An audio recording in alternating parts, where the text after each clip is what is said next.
sip of coffee real quick. Cut that part out since we're recording, apparently, because I see the little thing flashing on here. But I'd like to welcome you to Unplugged and Muted. Today I have on Dr. Doug Jacobson. If you'd like to introduce yourself, I'd love for that. Yeah, I'm Doug Jacobson. I'm a faculty member in electrical and computer engineering, and I teach primarily cybersecurity courses. Was there anything kind of like in your childhood that you're like, oh, cyber is really neat, or just computer engineering in general? Actually, neither one of them were really in my childhood because Really? computers really hadn't, well, cyber didn't exist, and computers sort of kind of existed. I graduated high school in 1976, and so there wasn't really, quote, computer, general purpose computers. I do remember in my senior year going to Drake University on a Saturday and playing on a teletype on their mainframe and typing some basic programs in. And it's like, this is really cool. But at Iowa State, we had electrical engineering, did not have computer engineering when I came to Iowa State. Yeah. So would you say that experience at Drake was kind of like your aha moment for computers, or? Yeah, that was, it's like, I can tell this thing what to do and it does it. Isn't that cool? So yeah, that was kind of this, oh, wow. But again, they were big mainframes. Right. So when I got up here, then of course, you took some computer classes and got to program more in depth. Yeah, so for those that don't know, I have taken a lot of computer engineering courses here at Iowa State. So how you've been here for your undergrad all the way up to now as faculty. And do you think it's like really neat how the courses kind of change over time? Like before the podcast started, Dr. Jacobson was saying that the microprocessor class was a senior level class, now it's a junior level class. Do you think really much content has changed in terms of that with just what you're learning? I'm sure like the labs are different. It's not like we had Quartus Prime back then, or I don't know if you guys had Red Hat back then. Oh, we didn't. No, everything's changed in some sense. My first programming classes were using punch cards. You would hand your deck of cards to a person behind a counter, and on a good day, 12 hours later, you got your output from your program, so you knew whether or not it worked, and then you would repeat. And so, it was a kind of a different world. The beginning, the double E classes have kind of stayed, circuits is circuits. But the computer classes have really changed over the years. There were no networking classes because networking really was just getting off the ground in the late 70s. And so I think the first networking class came into existence in the early 1980 time frame. Yeah, were you one of the first professors to teach that, or was that before you graduated? A professor by the name of Tom Piakowski taught the first set of networking classes, taught what is still today 489. And then there was a class called 580, which has now become 430, 530. And so I took 580 from him when I was a grad student. And then he left just as I was graduating with my PhD. And the department basically came to me and said, we need a networking person. You're about to graduate. Would you like a job? It's like, okay, that's, okay. I hadn't thought about teaching before, but, and so the first course I taught was 489. I think I still have the notes from that. Everything was handwritten on clear plastic sheets that you laid on top of the overhead. That's crazy. Yeah, I remember overheads back in like middle school and elementary school and stuff, and then they transitioned to smart boards, and now it's just Zoom. Yeah. So it's not that I have that much generational experience, to just see how technology's progressed. So it's like, when you're saying, the card decks and stuff, or the punch cards, and put them in the machines 12 hours later, it's like I think I kind of understand what you're talking about just because, like, taking all these computer engineering courses, I'm sure I've seen, like, examples of stuff Mhm. like this just in, like, slide decks and stuff like that. I guess referring back to your childhood a little bit, so what did you want to do when you were a kid? Like, oh, I'm going to grow up and do this. In middle school, I made a decision that electrical engineering is what I wanted to be. In middle school, like ninth grade, that was back when middle school was ninth grade. Anyway, we built an electric motor, and that was really cool. And so I liked electricity. I liked playing around with electricity. So again, I came up here as an electrical engineer, and then during my freshman year, they announced we have a computer E degree. Like, oh, that sounds even more fun. And so I transitioned my sophomore year into computer engineering. But I wanted to be an engineer since probably eighth, ninth grade. Did you get into, like, a lot of trouble in your childhood, like, just trying to dink around with stuff? Statute of limitations are out on most things, I think. So, and you do not try this at home. There's in electrical engineer, in circuits, you have an inductor. And an inductor, a good analogy of inductor is like a rubber hose, surgical hose. If you fill it up, it gets large and has a lot of pressure behind it. So you can convert a small amount of electricity voltage into a large voltage source. So I built a little box that had a transformer and a 9-volt battery and a little switch. And half the box, it was metal, but the two metal plates were separated. And if you held it, it was inert. As soon as you set it down, that charged the transformer, half the transformer. When you picked it up, about 90 volts went across the metal plates.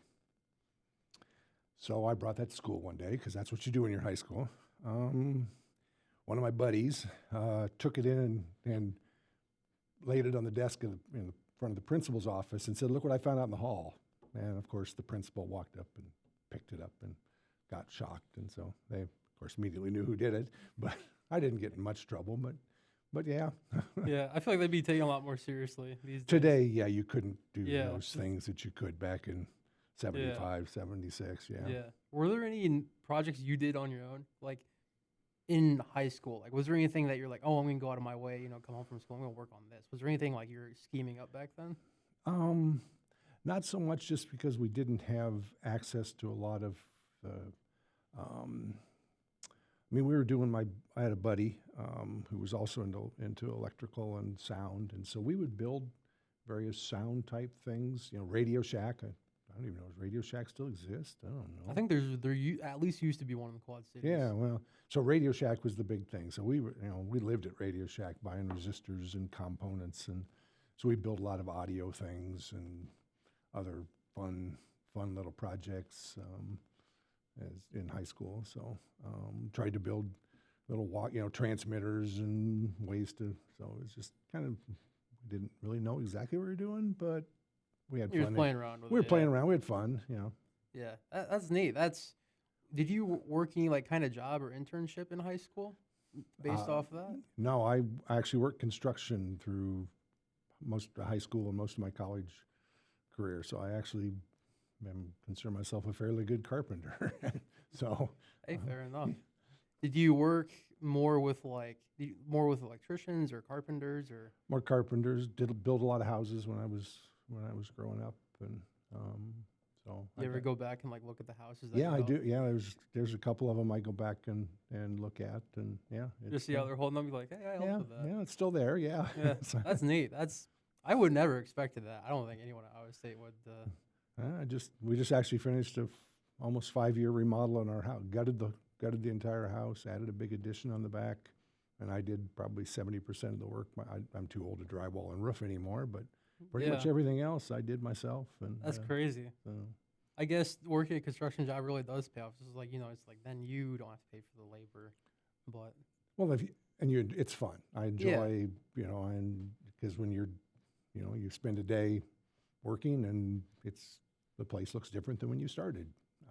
So there's always progress. And well, plus it's something different than you're doing on your day-to-day job as well. So it's like, hey, this just a hobby. Yeah. It's like therapeutic. You come home, you're like, Sarah wants to go throw a hammer at a wall until it looks how it, or just metaphorically. Yep. But That's neat. I never would expect you did construction, but would you did you make any connections there with like electrical people at all, or electrical engineers or electricians? Electricians, that's where I learned how to wire houses.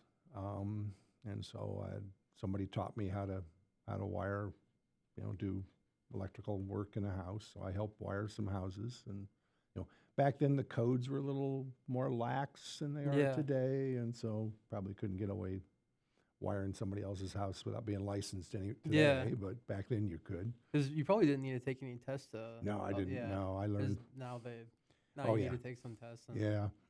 yeah, that's. I think we're moving in the right direction. Make sure you know what Yeah. you're doing before you start playing around with a lot of things that could burn down a Yeah. house. Oh, yeah. Yeah. And I was, somebody was shadowing me. Right, and, right, Yeah. right, So right. I didn't.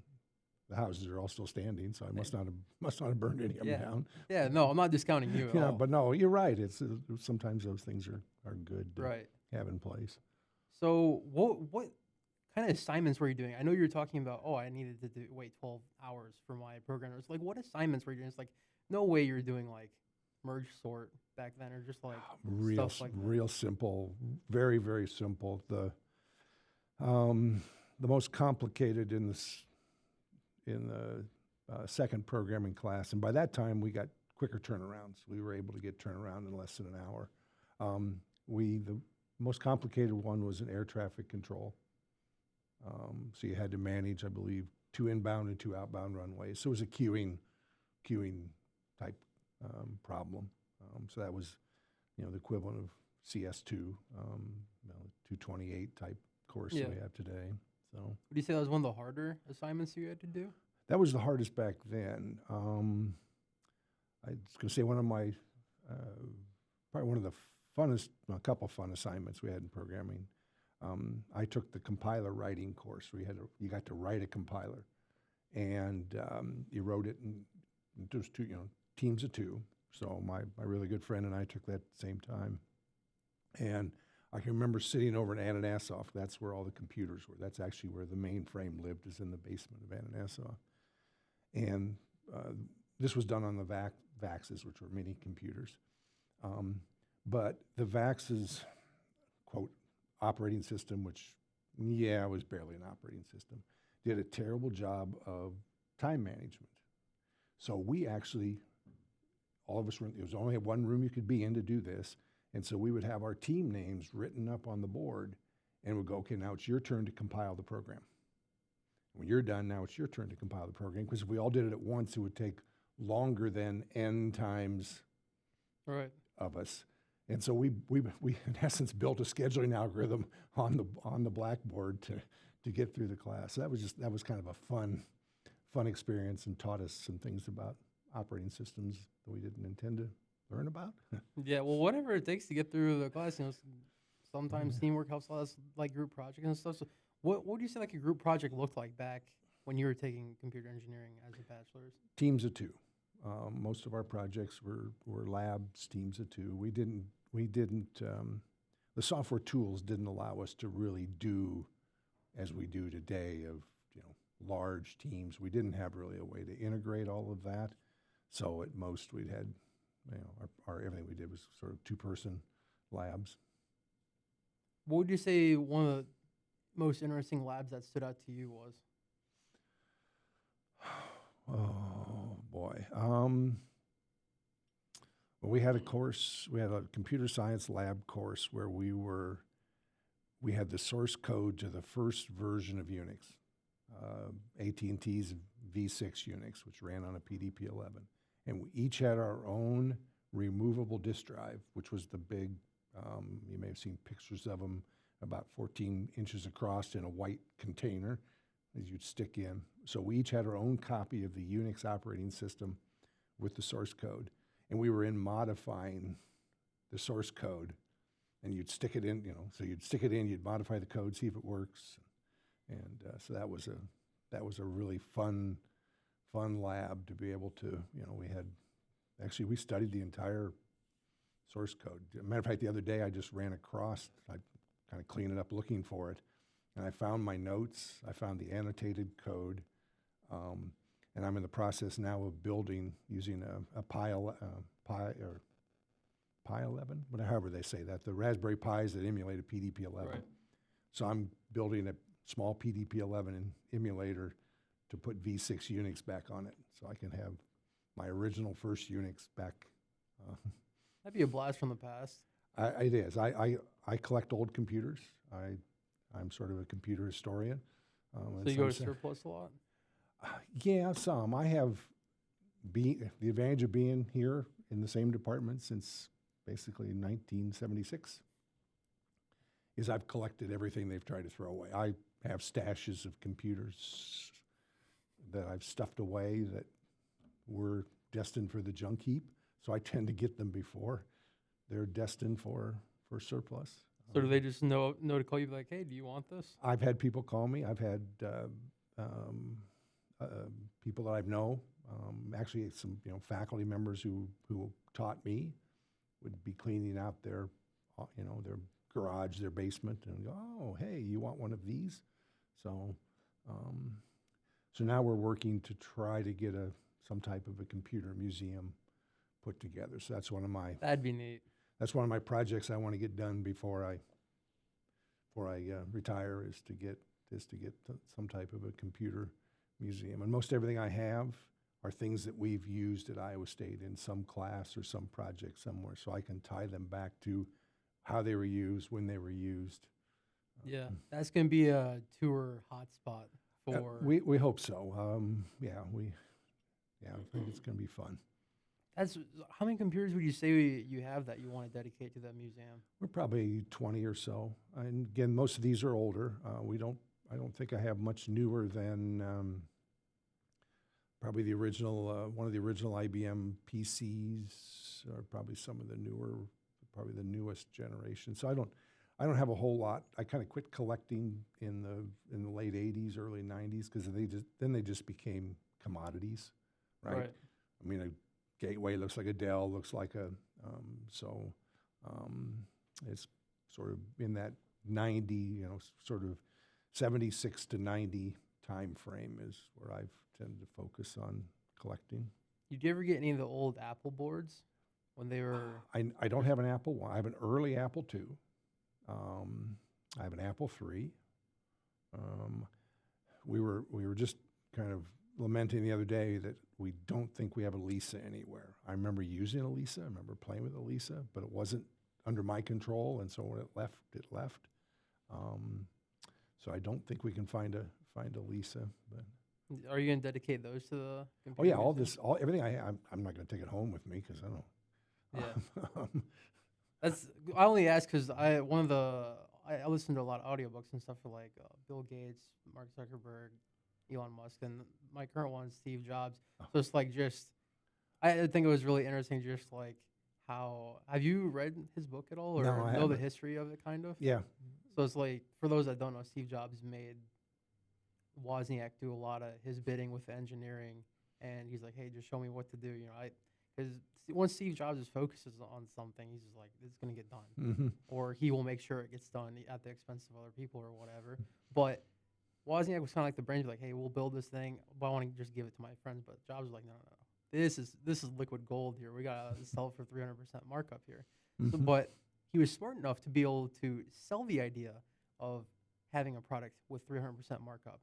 So that's kind of what made Apple and what it is today. It's just people let it get to the way it is, and it's just not going to change. But what kind of like consumer computers do you prefer nowadays? How anybody knows me, my saying is I hate all computers, but I don't know. To me, they're just a tool. So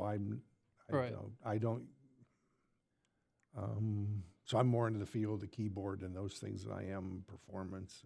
I just use it as a simple tool. So it's, if we're using labs or classes, then we start to look at more dedicated, but I just, I have a couple laptops, and that's. Do you prefer laptops over desktops? Yeah, only just because I'm always somewhere. Right. Well, you're always somewhere, but I mean, you're moving. You're moving around, Yeah. and so it's just as easy to carry the laptops around. Yeah. So I guess one question I asked Dr. Rush last Monday was, are you concerned with where technology is going, or like with AI, or just with how fast, with Moore's law, right? It's an exponential curve. Hmm. Do you think it's ever going to bite humanity?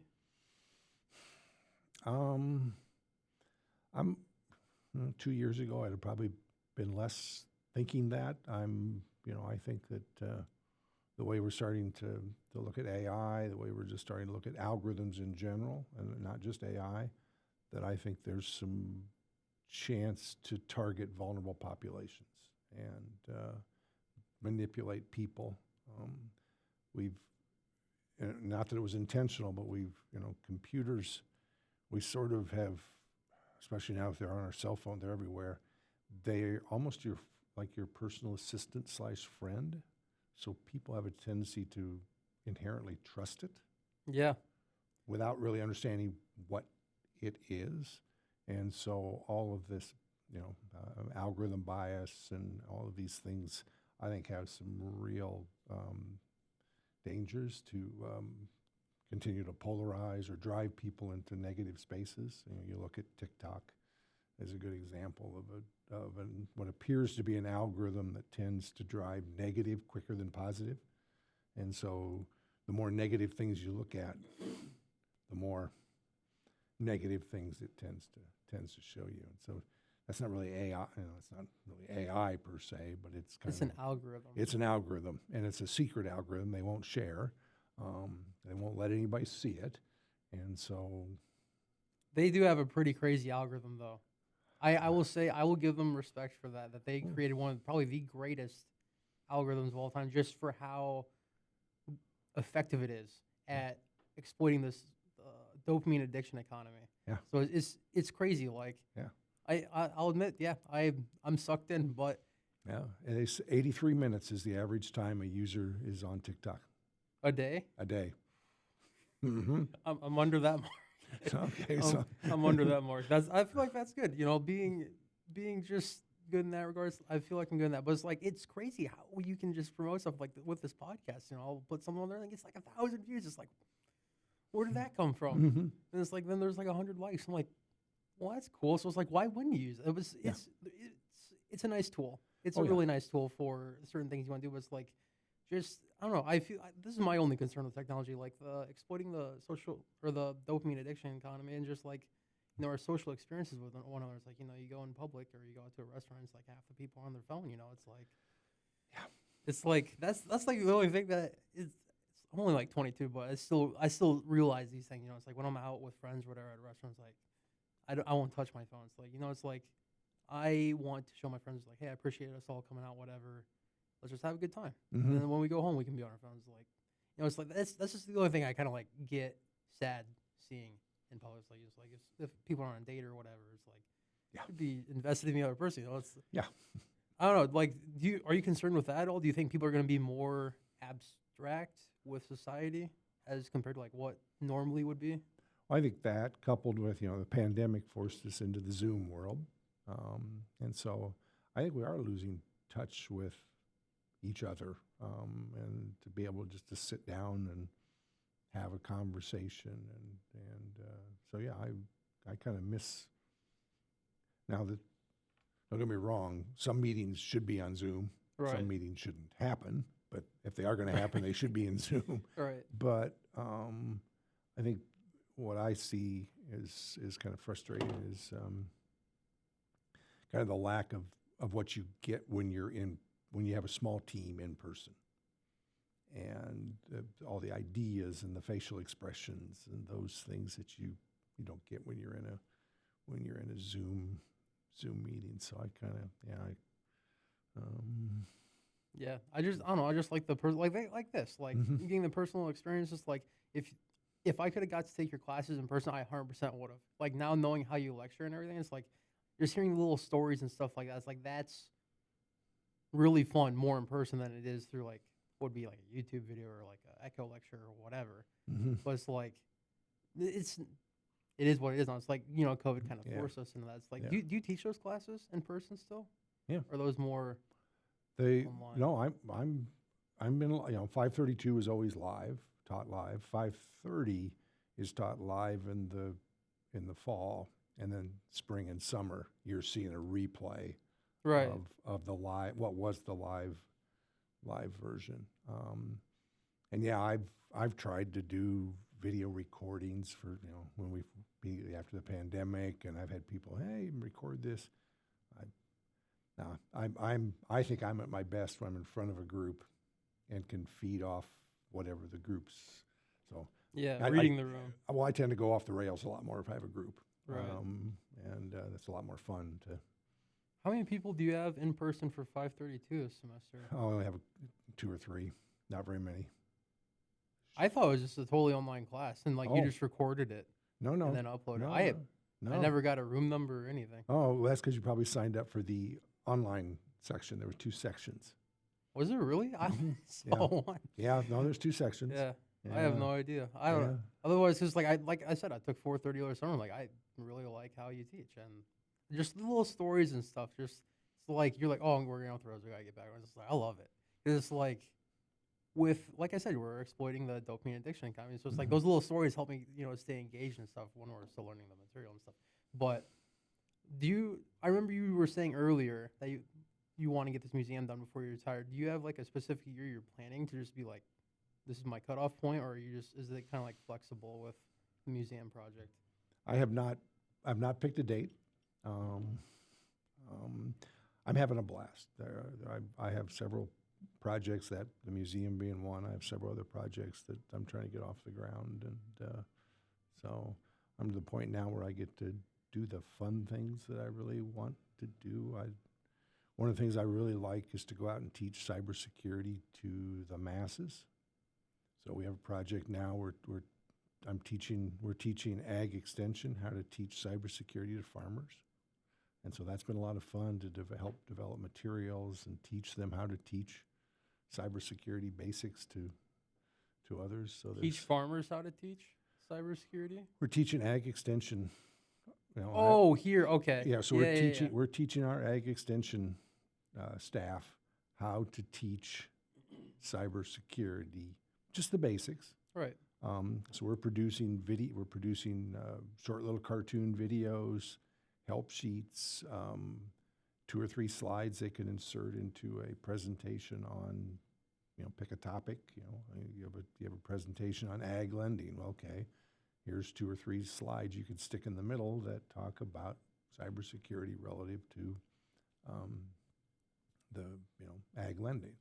And so we're trying to develop all these materials to teach basically everybody about cybersecurity.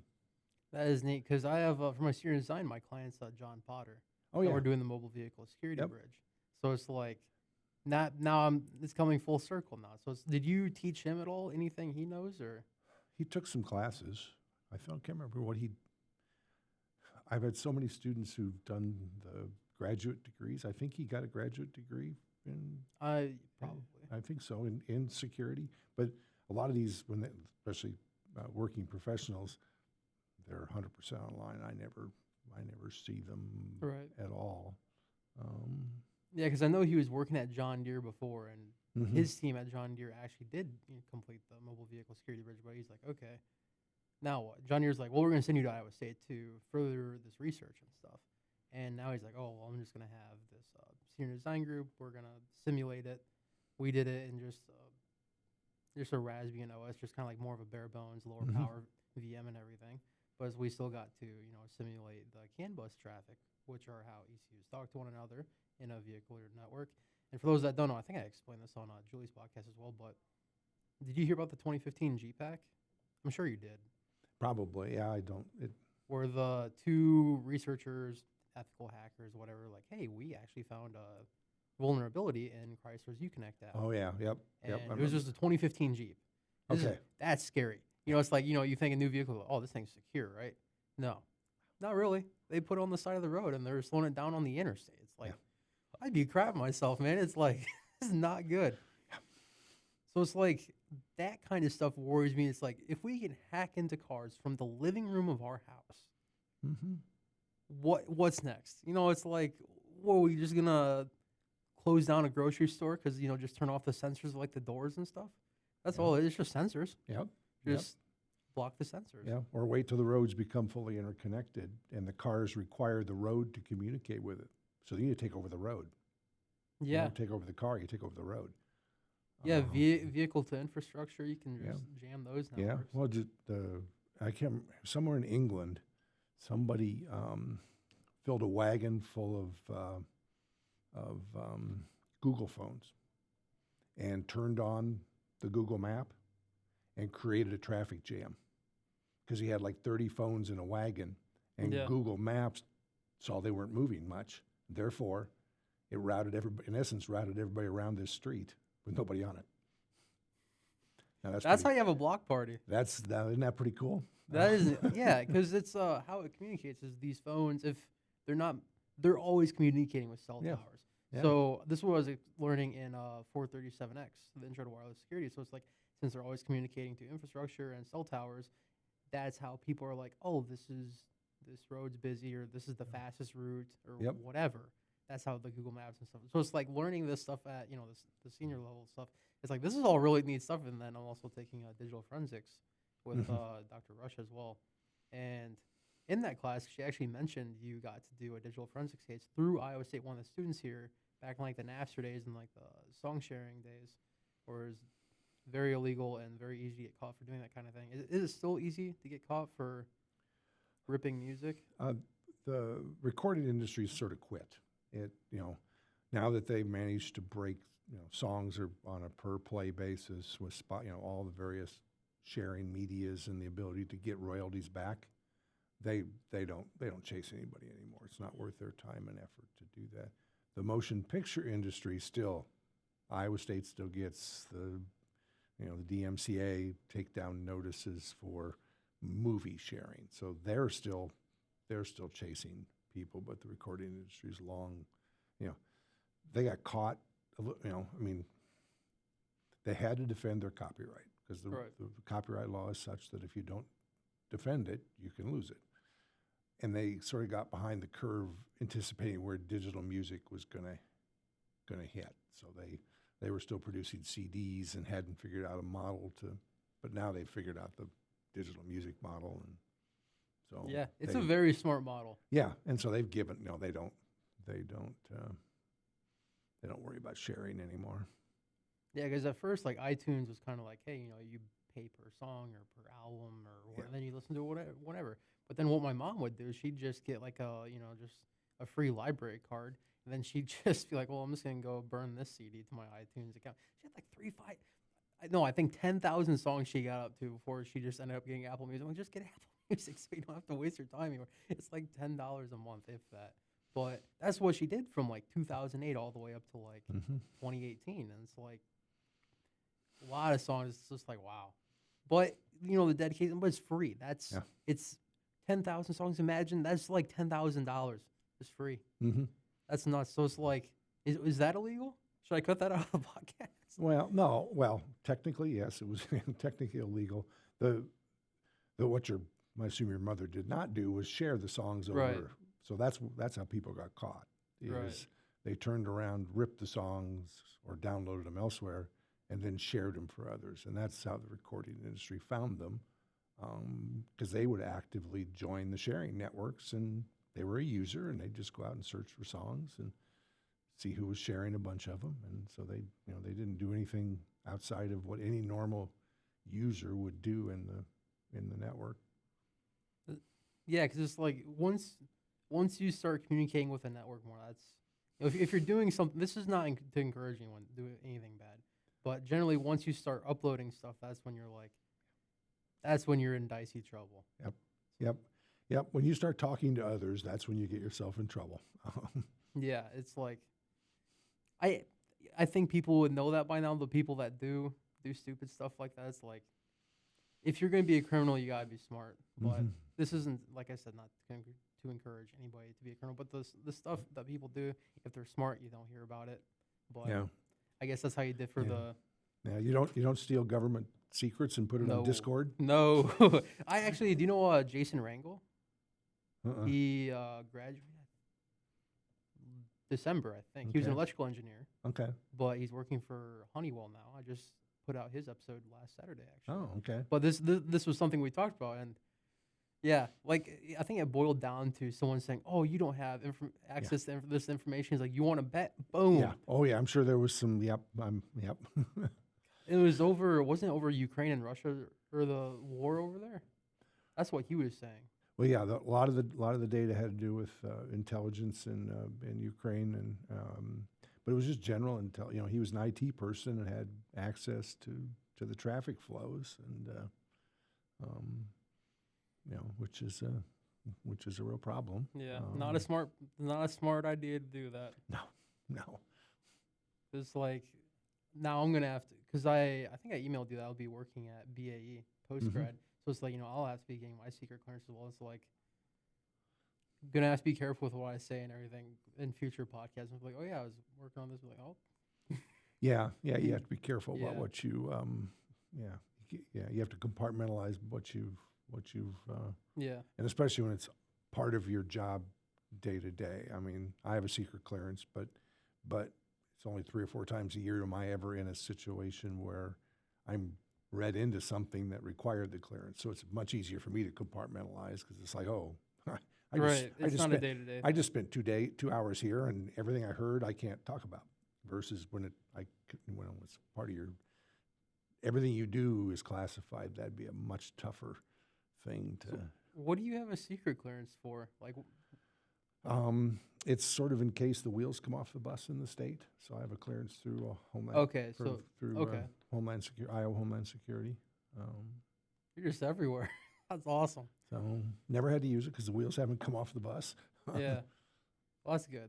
That's probably one of the things we're like, well, it's there if it needs to be, but I really don't. No, I don't want to. No, I don't want the call in the morning. No. Yeah, yeah. So I guess, did you get worried with that at all when the Russia and Ukraine war started, or Cold War? No, we didn't. I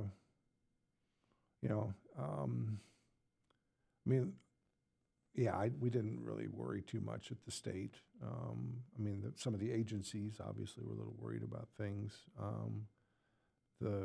A lot of the things the Russians did at the start of the Ukrainian war, there was a lot of denial of service and a lot of sort of clumsy types of things across wide sectors of things. This is all public Right. reported data, but they, I mean, they've been after some pretty focused targets, but a lot of it is just they're just out there throwing crap against the wall and see what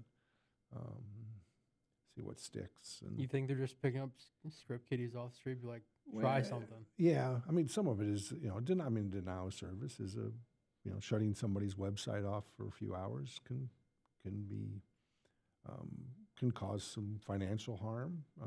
Oh yeah. Makes the news, so people start to think, ooh, then bad Russians did something really, no, they just got enough of them to fire enough packets at the website, and it's no different than when Taylor Swift tickets comes online and Ticketmaster crashes. I mean, she carried out a denial of service attack herself. I mean, Yeah, unintentionally. unintentionally, Yeah. but I mean, Yeah, that is crazy to think though. It's like, I didn't think Taylor Swift was that popular to create a denial of service, but hey, I guess if there's a will, there's a way. yeah, People are like, hey, I gotta have it. But yeah. I think probably the same thing happened back when like the PS5 and Xbox Series X. I feel like I should know that. That's kind of like I play a couple games here and there, Mhm. but I feel like I should at least know the console name and stuff. But I feel like when those dropped, there was a lot of DDoSing going on, especially on like all the distributor websites like Walmart or Best Buy. I remember I spent like 8 hours one day just trying to find one retail price. I'm like, I'm Yeah. not paying $900. But the funny thing is, so I put that 8 hours in, right? And then 6 months later, I sold it. I'm like, because I'm just like, I don't really play it. Mhm. Well, I'm like, well, it was fun for 6 months. I played one game that wasn't console exclusive. I'm like, well, what's the point? I Yeah. got a PC. But no, I don't know. Like, Yeah. but like stuff like that, it's like when they do release, a hot commodity like the PS5s were back then, but now they're in stores, so it's not happening too much anymore. But I remember I had like on my phone, I had like 3 different browsers open on my 2 laptops, computer. I'm like, I gotta get it. That was refresh. So it's like, that's DDoS as well. So it's like, Yep. Mm-hmm. it's just crazy to see just the commotion behind a commodity. Yeah.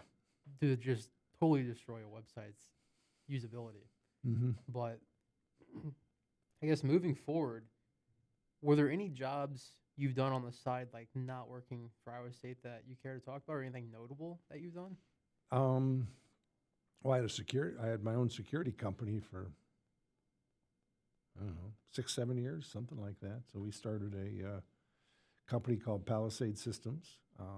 It was a result of a patent that I got through Iowa State, and we licensed the patent and started a company. Myself, my wife, one of the grad students that I had, she just graduated, and her husband. So the four of us started this company, Network Security. We sold an appliance, and our first market was schools. This was back in the days of schools worried about bad websites, and so this was it's called Screen Door. And so it sat on your network and blocked access to bad websites. And so that company, I don't know, we released 3 or 4 more products over the years, and finally it sold to the sort of the last product we had on the table. We sold it out to a company in Canada. So that was, like I said, 1996 to 2012. So that was kind of a interesting endeavor. What inspired that idea? Well, the company, Iowa State, said, hey, this was the second patent I got. And they said, well, why don't you just start a company? You have this patent. Instead of going out and finding somebody else to license it, why don't you just start a company to use it? So Iowa State was the one that encouraged us to create this. I kept my full-time job. I didn't, the 2 women pretty much ran the company. And so, that was. Props to them. So how did you get the connections with various schools and stuff? Was it just through working at Iowa State? Well, no, one of the reasons we picked the school market is because it's public schools is public data. I can get a list of all the superintendents of every school district in the country. This is true. I mean, that's, marketing 101 for engineers, right? You have an email list. Right. Yeah, so did you do that? Did you just write a program for you? Be like, hey, just send out emails to all the board members and everything? We pretty much did it by hand. But yeah, we sent out emails to groups of people as the company grew.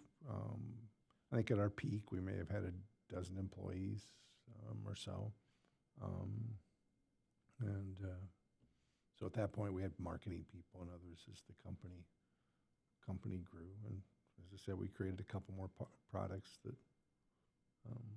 along the way. So, would you be inclined to tell me like kind of what the overall revenue of that company was? Not good. Not good. Not good. And we did not. We were, it got sold, but we didn't make anything off of it by the time. Really? Yeah. By the time you get investors, and that was a time in which Iowa was not a great place to start a tech company, because there were not a lot of investors. And you think it is now? I think it's better. What do you think the best state to start a tech company would be? California. Oh, I guess, yeah, that's Silicon Valley. I have several former students who are in that out there, and I visited one of them, I don't know, 5-6 years ago, and he had me come out. He had just started a new company, and wanted me to come out and kind of talk through some things. He had some things he wanted to show me, and so it was a network security company. And he was introducing his team and said, yeah, I've worked with him on 2 projects, and he came from this place, and yeah, him and I worked together on this project, and he's vice president. He came, and so he just built a team out of these people that just come and start companies. And so it's like you're just able to amass all this talent, and then money it's just out there. So, yeah. If you've been successful, he's, has successfully sold 4 companies. So money kind of follows those people. And so, it's just, Because once you sell one, all it takes is your first idea, really. Because then you can use that as like, you're talking there as a venture capitalist. And like, Yep. well, this company, that was one of my other ones.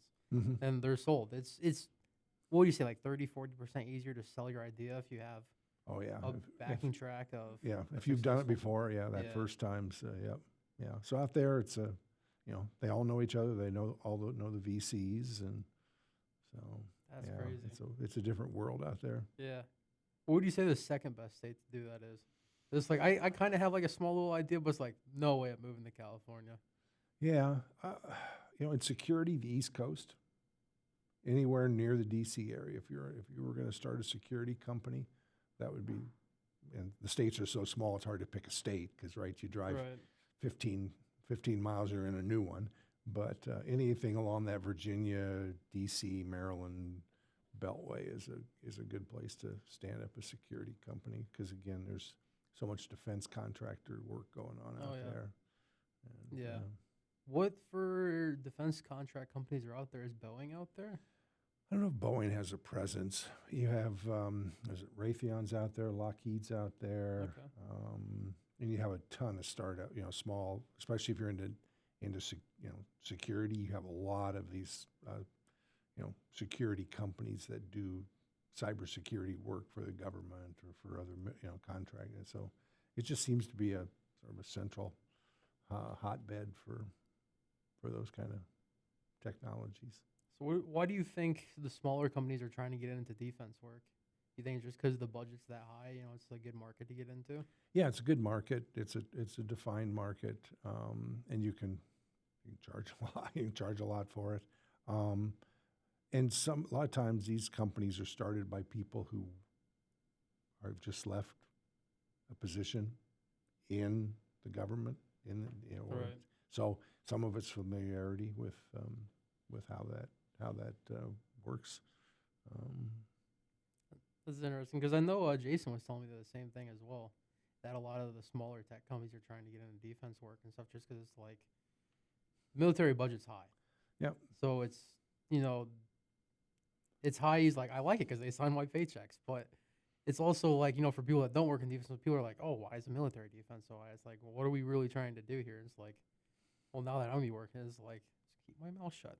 Just Yep. make the employer happy. That's all it takes. But so I guess, what's the next thing I have on here? Do you want to talk about that digital forensics case that you did for the song sharing one, like the trials you had to do?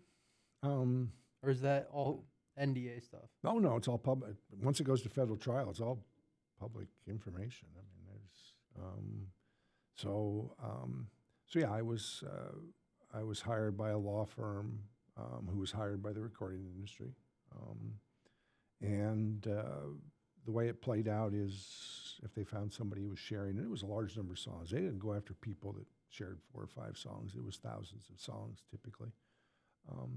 They would serve them a notice and say, hey, we found you've been doing this, and if you promise to quit and pay I think it was $300, $500 fine, something like that, and promise to quit, we'll call it good.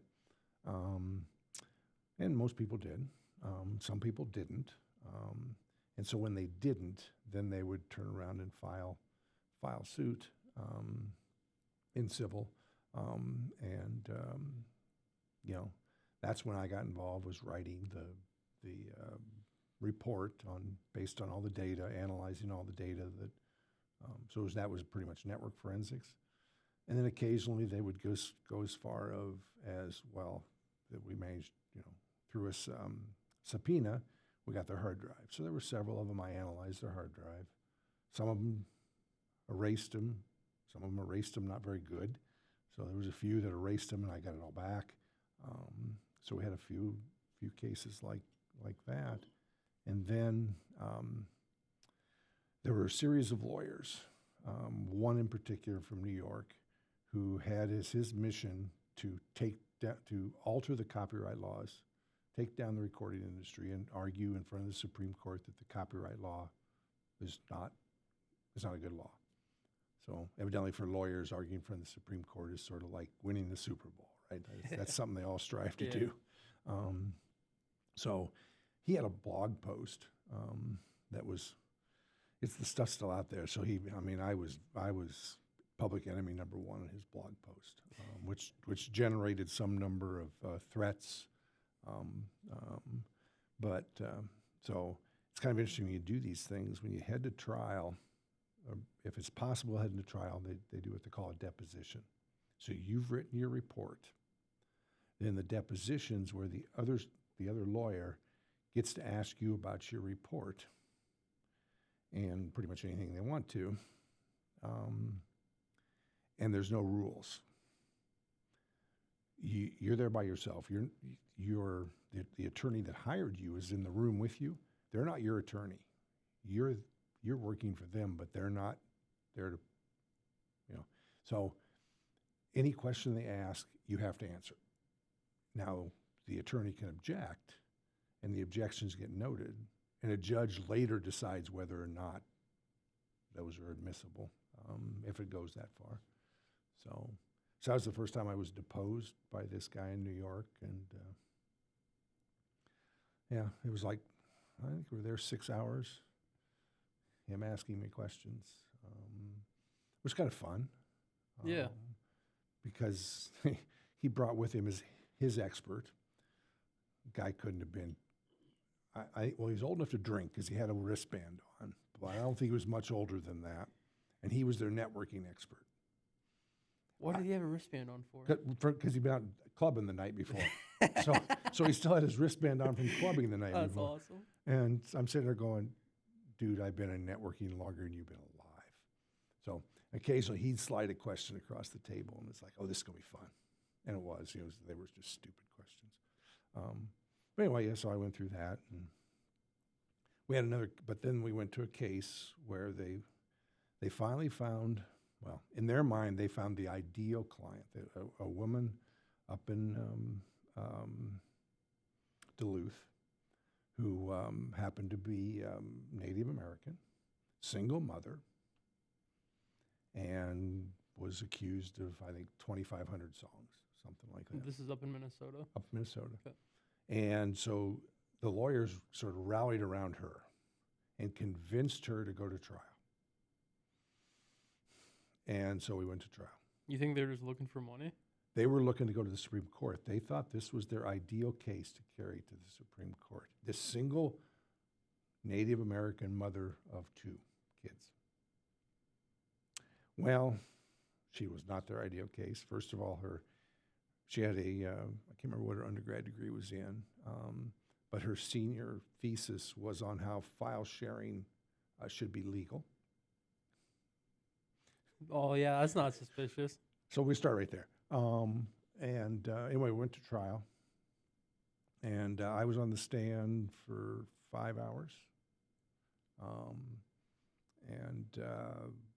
You start with your side asking you questions, and you start with the other side, and then the other side cross-examines you. And it was kind of fun because there wasn't anything they asked me that I wasn't able to handle, and all I did was talk to the jury the whole time. So, but anyway, the jury found her guilty. I don't know what was under $2 million was the fine, something like that. And what people didn't realize is that the copyright law is such that there is a mandatory penalty for every instance, fixed amount. Then there's statutory damages, and there's punitive for what they punish you. So anyway, they got her for the statutory amount. Judge then declared a mistrial after that was done, said he gave bad instructions. So we turned around and did this again. And that time, she threw her kids under the bus. She said her kids did it. Now, she had deposition, so this is where deposition testimony gets you in trouble. She had deposition testimony stating that her computer was password protected. She was the only one that knew the password, da-da-da-da. So then in trial number 2, she throws her kids under the bus. Then they make her read. That's always fun to watch people read their deposition testimony, which directly counters what they just got done saying. And so the jury was really upset, and they got her for $2.5 million. Wow. And so then we had a third trial because the judge said, okay, that's way too much. We'll have a third trial. She's going to admit, she now admits that she's guilty, but the penalty's too high. And they got down to $1.5 million. Now, she was never going to pay it. Yeah. You guys just declared bankruptcy. Well, yeah, she was never, and the recording industry didn't want her money, but they were forced into. Because you got to protect your copyright. You got to protect your copyright, and they were forced down. They did not want to go to trial. They did not want any of this to happen, but she was not the model. So were the lawyers just trying to change the copyright law? Yeah, that's what they wanted. They wanted to get in front of the Supreme Court and argue therefore argue if the copyright law wasn't valid. Why? Because they didn't think copyright should apply to digital music. Don't It's such a dumb narrative. Don't look at me. No, I know. No, I'm not saying this is your idea at all. I just think it's so silly to think that just because that's like saying digital art's not art. That's just not true. It's there's still time and effort that goes into these things. It's like just because you're not buying the physical CD or the vinyl or whatever doesn't mean it makes it any less of art than. Well, and I also, I think most people, a lot of people realize this, but of course, the recording industry obviously takes a cut. Right. But this money goes back to artists. Yeah. If they got to eat, man. If the music's all free, now some artists choose to release music but otherwise, you got to, if this is your job, you got to make some money at it usually. Yeah. So it's like, I remember, not to talk politics or what's right or wrong, but I know under Trump's presidency, there was a Royalties Act that actually did help, with the royalties going back to the artists. So like, I remember, talking to my friends that are in small bands, stuff like, this is really good news for us. We're getting a bigger cut from Spotify now, Apple Music, stuff like that. So it's like, seeing the smaller bands that do, need the royalties and stuff. It's like, I think that's a good step in the right direction. It's like, I think Spotify and Apple Music do deserve a cut. I just don't know the defined amount what they really deserve for hosting the music or distributing it, and it's a whole lot less now probably than it. Probably. Obviously when you were producing a vinyl, or of course nowadays they're reproducing vinyl because vinyl's a hot commodity, but that's a physical thing and there's costs associated with it. But Are you an audiophile at all? Not. I listen to music, but I'm not a. No. You don't have like a little record player going into a DAC, going into some crazy $600 headphones? No. Yeah. I'm pretty much tone deaf, so that's part of my problem. Do you think that's just like how you always were? Or is it just? No rhythm and no sense of chords, tones. Yeah. Fair enough. Some people have. It's almost a curse to have because I guarantee I could tell the difference between these headphones and the headphones I came in with today, just because these are studio headphones. So it's like, do you know what EQing is? Mm-hmm. So it's like these are meant to have like a flat EQ. This is exactly how the mix is supposed to sound. But if you put on like some consumer headphones like the Apple AirPods or the Bose or whatever, they have a slight EQ to them made by the manufacturer. So it's just like, it's very interesting, how different companies are like, oh, we want it to sound like this or this or this, or have a higher low end or higher high end or mids or there's so much that goes into audio mixing and engineering. It's like, I almost wish I was tone deaf too, because like then it wouldn't matter that I could just be happy with $50, $100 headphones, whatever. But hey, everyone's got their thing. But I guess what's your thing? What's your thing that you're just like, this is my hobby. I don't care how much money. Well, you care how much money goes into it, but there's something you're more likely to splurge on. Well, my sort of new hobby is 3D printing. For no real purpose whatsoever. You 3D print anything of like applicable use? No, heavens, no. That's not why you buy a 3D printer. Then it becomes work if you're going to use it for something useful. So I just print toys. And kinetic art. I like kinetic art, so I print a lot of. What's kinetic art? So things that move. So you'll have a. You've seen the things out there blowing the wind outside or move in some form. So I make things that move. I don't know. Is that pretty complicated then?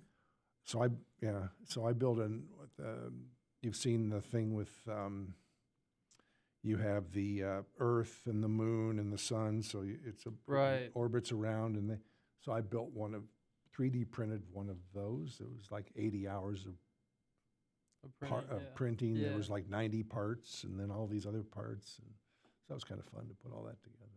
So how many I'm assuming you had to manufacture like with your hands, like put all the pieces together and stuff. Yeah. How you said it was 80 parts, so or how many 80 hours? How many parts was it? About 90 parts. 90 parts? Yeah. That's crazy. Yeah. Yeah. So that took. Yeah. So that's kind of a hobby to just sort of. Yeah.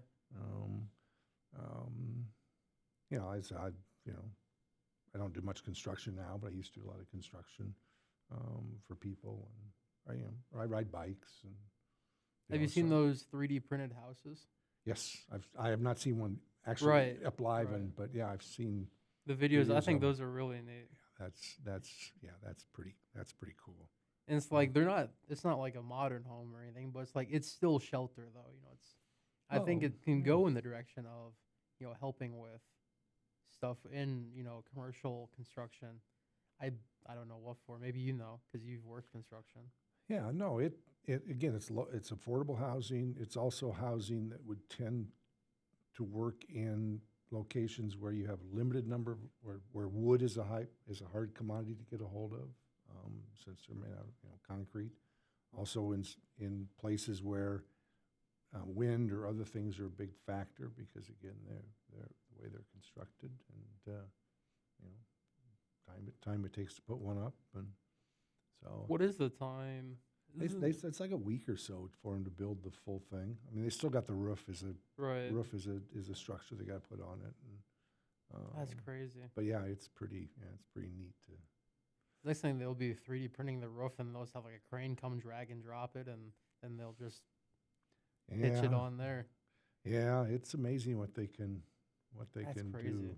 Are there any businesses that do that, or are they just kind of like just companies playing around with the idea? I thought I read somewhere where I think somebody in Texas is actually building a community. So there's actually a developer that is 3D printing a community. I think it's down south somewhere. But it's still, you know, it's still a little experimental to. Yeah. So how do they combat the weathering of concrete? So it's like, you know, you're driving on concrete. It's like, you know, your driveway will get cracks in it or whatever. How do they go with that? I don't know. I assume that the concrete's probably heavily infused with some sort of fiber to help keep it from cracking. You use steel concrete, but you don't have, you know, the roads. Of course, up here we dump a pound of salt per foot on the roads, and so that tends to be bad. Right. Gotta love Iowa. I remember my sixth grade science teacher was talking about this as well. He's like, I think he got his driveway redone or something, but they didn't put like enough fiber in to combat against the salt, even though they said they would. And that was like in the contract, you know, it's like, hey, you know, we make sure that salt isn't like super effective against this concrete. And, you know, he ended up having to, you know, get the warranty or anything, but they're like trying to be like, oh, no, that wasn't from salt. And he's like, I'm a science teacher, I know it was the salt.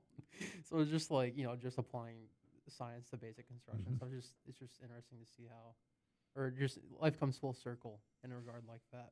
But no, so have you seen in community college, I had this friend that was like really interested in like future technology. Like I think she was going into like growing organs from like cells and stuff. But then she was showing me like videos of like how they're making like plastic condensed roads over in like India and stuff. Have you looked into any of that at all? Like just like recycled roads? I thought I saw there was a article I saw the other day where they were infusing some sort of soybean byproduct into asphalt to make it more flexible. You know, asphalt gets brittle, that's why it cracks. Right. And so there's a lot of work trying to infuse organic material into the asphalt to make it flexible, especially for things like bike trails and stuff where you lay a pretty thin layer down. So yeah, it's some kind of fascinating what they're doing with you know, bioproducts and. That's really neat. Yeah, because we grow a lot of soybeans in Iowa. Yes, so it's like hopefully we could see that. Just even for like, just the city roads and stuff too. Just help them be more durable and stuff. Because I'm so tired of just seeing construction on the roads and stuff. And it's like, then you got a two-way down to like a one-way single lane. You're like, Yeah. Yeah, there's 2 seasons in Iowa, construction Yeah. season and snow season. So yeah, it's just like nuts. Well, sometimes you get all 4 seasons in 1 week. sometimes in one day. Like I remember a couple weeks ago, it would go up to 70, then down to 30 and snowy. Now you're like, what? How? Yeah. How did that happen? It's like that's the beauty of Iowa for Yep. those that don't live in it. Yep. But have you lived in Iowa your whole life? Yes. Never moved anywhere else. I'm a native. I grew up in Saylorville before the lake. Where's that at? Is that There's a town called Saylorville, which is about 5 miles from the dam, from the Saylorville Dam. So between Des Moines and Ankeny. Yeah. So. Yeah. So I guess you were right between Drake and Iowa State. Were there any other colleges you were looking at for electrical engineering? Yeah, I took the Buddy and I, and actually 3 of us, three guys, took on a road trip and visited Texas Tech, Colorado State. They were interested in some more liberal arts, so they visited a couple liberal arts schools along the way. So we took a senior tour through more just to have 3 guys in a vehicle for 2 weeks. We also saw colleges. So yeah, there was a couple I was looking at, but Has Iowa State always been this pretty of a campus, or has there been like a lot of renovation over the years? well, there's been a lot of new buildings. Right. I mean, the landscaping stuff has always been nice, but the last probably 15 years or so, they've really focused on really improving the landscaping, and this campus, I guess, wins awards for being, some of the most beautiful campus. Is all the, they're out there. The tulips are up now, and pretty soon they'll be gone, and they'll put something else in place, and so they're constantly working to have. So it's always been but it's there's a ton more buildings than when I was. Yeah, this is here. a new building. This Oh, is really? this is the newest of the new building, Yeah. but let's see, of the engineering buildings, Hoover got a big addition. well, Hoover's new. So when I started here, Town, Hoover, and Sweeney are the only buildings that are still standing from when I showed up here, of the engineering Were building. there other buildings? Oh, yeah, but of Okay. the engineering building, of the engineering complex, that's the 3 engineering buildings that are still standing. So did they expand? Were the other ones engineering buildings, or was it more of a confined? Now, the campus was still pretty much segmented like it Okay. was. Design was put in after I came here. So that was all, the field was all open between buyer and design. Design got put in first, and that was where the marching band used to play, is between buyer and design. You did a couple concerts during your lectures? You'd hear the marching band in the afternoon, yeah. The library was half its size. Ananasoff was here, and Durham was not. That was a parking lot. You missed that parking lot? I never used that parking lot. There used to be a parking lot while the library was, back a ways. That whole front part was all new. The front part being the South side, the side south next to Beardshire. That's It's all a new. very beautiful front side, though. Yeah. Yeah. There used to just be this little round entryway that you'd come into the library. Up, and when you go into it, you can tell when you transition to the old where the bookends is. Right. That used to be where the entrance was. Wow. That's a and- pretty big addition. Yeah, that was a huge addition. What about that classroom on the east side? That big rectangular classroom with all the TVs and stuff in it. That's all. I think that was all. That may have been renovated from the old space. I can't remember. The libraries had several additions, so that may have been an addition prior to when I got Right. here, but you know, after the original library. The hub was a tiny little building. Yeah. Was an old train depot. The and hub was with that's where the dinky used to. Really? The dinky was before my time, but the dinky was a train that went from campus to downtown and back. What I'm trying to think. The old train station, didn't they turn that into So- cornbread? Yeah, but so that was the old passenger train. That was the old train station for the main line. Okay. The dinky took a different path, parallel path. Was that more for Iowa State students? Or? That was get to and from between campus town and between campus and downtown. That'd be something. Yeah, it was like I said, that was long. Yeah. I can't remember when that was not here when I was showed How up. far did that go? Like, how long was the tracks? I think it went to downtown. I don't know where the end point was. There used to be a bridge, you know, as you go Brookside, as you go down and go over the new bridge just past the skate park. You can see that there's a big train tracks. There was a little bridge, railroad bridge, and they just tore that out about 5-6 years ago. The town tried to argue to save that bridge and make it a bike path, and it didn't.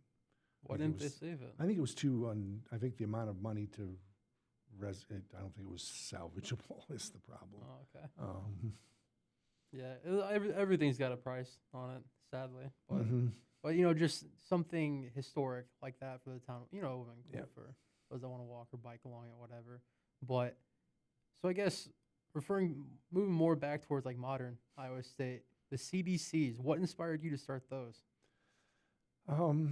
So the CDCs actually grew out of the military had started doing what they called CDXs, cyber defense exercises.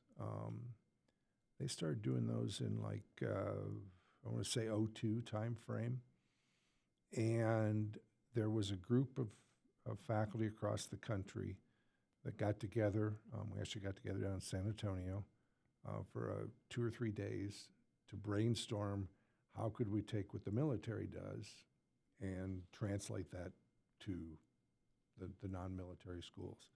And so I said, there's maybe at most a dozen of us down there. And out of that came, you know, okay, this idea of a collegiate cyber defense type competition. Military had a lot of different things they had in theirs because they were also worrying about signal intelligence. You know, they had things wrapped around it that just didn't translate to what we do in a university. Plus, the hierarchy of a military command and control structure was heavily woven into their competitions. And so that was in that was in, when did we start these? Yeah, that was in 04. Was the military helping you design these? Like, were you Well, collaborating with them? they were at this meeting. Okay. And so out of that came a report of what it would look like at a collegiate level. And a professor at San Antonio by the name of Greg White, he took it upon himself to start what is now the National Cyber Defense Competition. And that was modeled almost directly after the military CDCs. Everybody starts at the same pre-built environment. You walk in that day, you got maybe an hour head start to secure it, and then Red comes after you. But everybody's at the exact same starting point. Really? So it's a way less grace period than. There's no great, it was all about defending, basically defending in real time something you really didn't know much about. And everybody starting the same level of playing field. And so he started with that. He held the first what he called National Cyber Defense Competition in 05. I came back and decided I didn't like that style because I was sitting there, well, what are the students going to learn? So I thought we ought to do a design, build, defend model. So students are given some liberty and freedom of what they want to, some things we have to tell them they have to have, but some things we give them because you have to introduce vulnerabilities into the system. But some things they have free will. And so that's where we stood up ours. We held our first one about a month after he held his. We also didn't have the desire to run anything national. This was for our students. We wanted our students to play. And so he headed off to create, which is now, nationwide, regions, so that you enter a regional competition and the top 3 teams out of the region get to go to the national. So it's very much an NCAA tournament style. And, so schools actually have internal methods to select their one team that gets to go. And so it's a very competitive. I didn't like any of that concept. I wanted everybody to play. So the analogy I use is ours is an intramural sport. And the idea behind intramurals is everybody gets to play. So we stood ours up in 05. We do lay claim to the first high school one in the nation. We held our high school one in 06. We beat him by several months in doing a high school one. So how many schools did you get for the first one? Oh, we were maybe at a dozen, something like that, 10 for the first high school one. Were they mostly from like Ankeny and Des Moines? They were from around the Midwest. We had run a couple summer camps prior to that. And so we'd already started to get some high school teachers interested in cybersecurity. So we sort of had this, starting point. It was much simpler back then. You had, only maybe 3 server. This was before virtualization was readily available. So everybody had iron. So everybody was giving. I think everybody got 4 boxes, 4 physical boxes, a network switch, 4 monitors, 4 keyboards, and that's what you defended.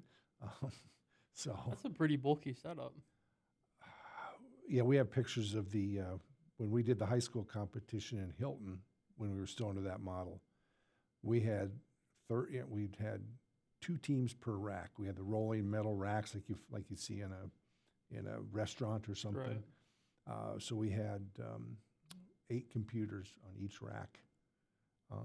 It took 4 trucks, 4 trips to move that equipment from Coover Hall to Hilton Coliseum to run our high school event. It was just, and now virtualization and all this. Yeah. But probably a lot easier. Yeah. Way easier. Yeah. But we're just over 80. I think we've just held our 80th competition. So I think we lay claim probably to running, we've run the most competitions of any school in the country, because the regionals are run at different schools. So nobody tries to run 5 or 6 a year. They're not, nobody's as crazy as we are to do that. They are fun to do though. I remember one of the times we were like here till 3 a.m. the night before, and it's like, all right, see you guys in 5 hours.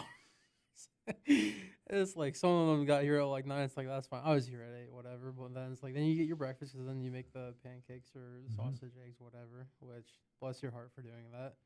And it's like, it's a nice wake me up. And then the anomalies. I think those are the most fun to do. It's like, because once other than that, you're just looking at logs and just monitoring your phone. You're like, oh, there's a phone call. Or I think one of the funniest times was like a red team member came in and wearing a green shirt. It's like, hey, I need my password. I'm so and so. And it was someone that was on the list, like they had the last name right, but not the first name. And then he's like, no, I really, just trying to gaslight us into thinking that, just social engineering, how you should do it. It was just very funny. And then, Yeah, the phone's a nice little. Yep. It's a niche thing for it. I like it. It's a pretty neat little thing. Yep. Yeah. So we're constantly changing it up. So we're doing. Last year we did our first international exercise with the country of Kosovo, and so we're doing that again in May. So we'll have 8 teams in Iowa versus about 10 teams in Kosovo, and everything's run here at Iowa State. So That's crazy. we're running this thing. What's the motive for international? Kosovo is the state for Iowa, and every National Guard has a country that they're associated with, and in Iowa it's Kosovo, and so Iowa has a relatively long history with Kosovo. I mean, Kosovo is only 15 years old as a country, so you can't have a real long history with Kosovo. Yeah. And so, I've done a lot of work with the Iowa National Guard over the years, and so the discussions with the Iowa Guard and with their, the head of the Guard, it's always how can we work with Kosovo? How can we help Kosovo? And so then the idea, well, let's try a cyber competition, run the same way we run all of them. So it's just scenario ahead of time, and so the only thing is I haven't found anybody over there who's willing to cook pancakes for them. So I need to just send them the recipe and have them make that or the walking tacos. Those are good too. Yes, walking tacos. Yeah. That's how you sell the CDC. You just say you want free pancakes, free walking tacos. Yep. Just come do the CDC. Yep. That's how you get a lot of people in there. Yeah. Yep. So yeah, I've done pancake. Well, we did pancakes the very first one, and I've done them ever since. Really? The high school one at its peak, we did not do. When you have because the high school one was not only cyber, but was robotics and game design, and so when you have 600 people in a room, I can't do so. But we get Chris Cakes to come down from Pocahontas, and the guy who throws pancakes at people. So we still had pancakes. I just didn't cook them. And then during the pandemic years when we were virtual. But other than that, for every CDC, I've cooked pancakes. That it's a tradition. I mean, that's whenever I did them. I didn't do any this year. I did them last year. I think I did 2 or 3 of them last year. But that was one of the things I looked forward to. Like, I get this. I have Dr. Jacobson's pancakes. They are good pancakes. It's a nice little breakfast. And then you're off to do the anomalies, and I like the anomalies. It's like actually this fall was when I took CPRE 331, the cryptography course. Mm-hmm. I think that was one of the more interesting cyber classes. Not that the other ones were not interesting. I really liked the ethical hacking one too, and getting to do having Jack Potter come in for the social engineering and actually learn, be like, well, why do we secure our computers? And like, oh, these vulnerabilities exist, stuff like that. But the cryptography stuff is like, now I know what I'm doing the anomalies. Because I looked at it like, I don't know what encoding this is, or I don't know what encryption they use to get this. But it's like, oh, the little equal sign, base 64. It's like I like applying my knowledge over time, and like, oh yeah, I get to use this now since I learned this in class. So it's like, then you're talking with upperclassmen, and you're like, oh yeah, we recommend using this tool for this, or you get to talk to the red team afterwards, or you get continuously to talk to the white team the whole time. It's like it's a very nice habit. You have the opportunity to learn a lot, but you're not going to learn a lot unless you want to, and unless you actually go for it. So it's like, it's not a forced thing, but it's a very nice feature that Iowa State has, I think, that really makes it stand out for cybersecurity. And one of the reasons probably why I think it's rated in the top 10 cybersecurity schools and engineering in general across the nation. Isn't that crazy? Just a public state school, one of the top 10. Yep. Yeah. That's because there's a lot of deep history and being a very hands-on, very practical, engineering program, and very, we've maintained that focus from when I was here. It's like, all these lab courses, all this hands-on activities, all these, clubs that, from the, solar car and the Baja car and, this club and that club, it's all these opportunities for students to do cool engineering things. Yeah. Iowa State has a lot to offer. I mean, just like even this stuff, like every like faculty member, they're like, I didn't even know this room existed. Mhm. This like, I mean, this is like a $15,000 room at least, and then you have the digital mixing stuff in there. I mean, they have $1,000 keyboards designed for specific editing software, so it's faster. Yeah. It's like, well, I guess I know where my student money's going, but it's cool to see that they have glass blowing in here, they have woodworking, they have metalworking, they have 3D printing and armory that you can learn how to do. Yep. So it's like there's something for everybody. I think the most important thing for me that I got out of college was networking with people. Mm-hmm. My ability to network, because as a kid, like I'd always be shy, and my sixth grade teacher would be like, "Oh, he's finally coming out of his shell." Where it's like, "Well, look at me now. I'm on a podcast talking to professors." Or, what really started this was I was drinking when I'm like, "It'd be cool to do a podcast," and I always wanted to do something with music. So I was reaching out to bands I listened to. I'm like, "Hey, do you guys want to do a virtual podcast?" Like, virtual? Yeah, fine. We'll do it. We'll hop on for an hour. So it's like I got to talk to a lot of the bands I listen to and stuff. But now that I'm here at Iowa State, it's like they have a room for it. That's like almost probably the price of Joe Rogan's. Like, why not? Mm-hmm. So now it's just making connections and getting to talk to you or Dr. Rursch or Dr. Dewey, so on, so forth. And I had David Wolf on as well, and that was a great one. That was a really good episode. And do you know he's gonna work for Mandiant or Google Red Team after? Yeah, I heard that. Yeah. Yeah. That's a catch and half, but if anybody deserves it, I think he deserves it. Yep. Yeah. The cyber group. Yep. He's been a fantastic TA, but I guess wrapping up here as we have about 15 minutes left. Oh, there is a clock in this room. Wow. Yeah. Whenever I glanced over there, I was always checking the time, but I guess let's do one last 15-minute topic. Do you have any advice for students or people from the ages like 18 to 30 with their life? Enjoy it. Well, yeah, I think it's find that thing that you're excited about, both professionally and in your regular life, and so that balance is really critical. And use this as a time to kind of try new things, figure out what you don't be afraid to, if it doesn't, for something better, more fun, don't be afraid to move. But when you find that thing you really like to do, that it doesn't become work anymore. So if you want to get up in the morning and go in, or get up in the morning and be on Zoom, I don't know anybody wants to do that, but I don't want to do that. But